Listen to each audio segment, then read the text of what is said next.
Mandawi City mo pasar og supplemental budget aron mahatagan og ayuda ang uban pang nagub-an og balay sa pag-igo sa Bagyong Odette. Adunay live report si Nico Serino. Nico.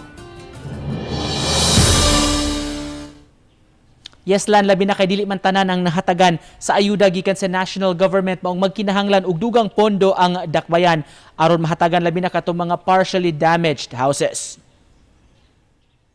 Sugod Lunes, sunod simana, gischedule ang distribution sa third batch sa financial assistance sa mga biktima sa Bagyo. Mulupyo sa 12 ka mga barangay ang mahatagan sa 5,000 pesos nga ayuda sa national government. Kahinumduman, gi-prioritize kini kadtong mga low-income households ug katong totally damaged ang mga balay human sa pag-igo sa Bagyo.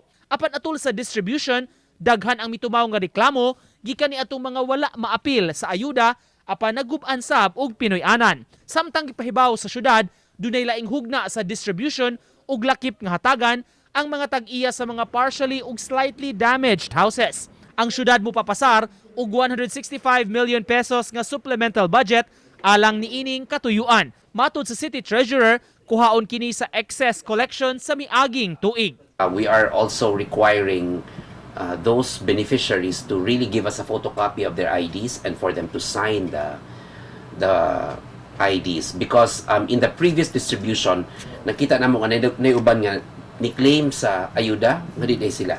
Apan pasabot sa City Hall, itandi sa totally damaged mas gamay ang madawat ni adtong mga partially damaged houses. Gusto sila nga mas daghan ang maapil sa mahatagan sa ayuda. Bisan na ayo na o napaatupan na ang mga balay apan na-verify ug na-validate ng daan sa taga-CSWS ang damage. Apan kadturang mga pamilya nga 18,000 pesos and below ang monthly income. Para maapod tanan, we are going to give about 3,000 pesos lang for the partially and slightly affected.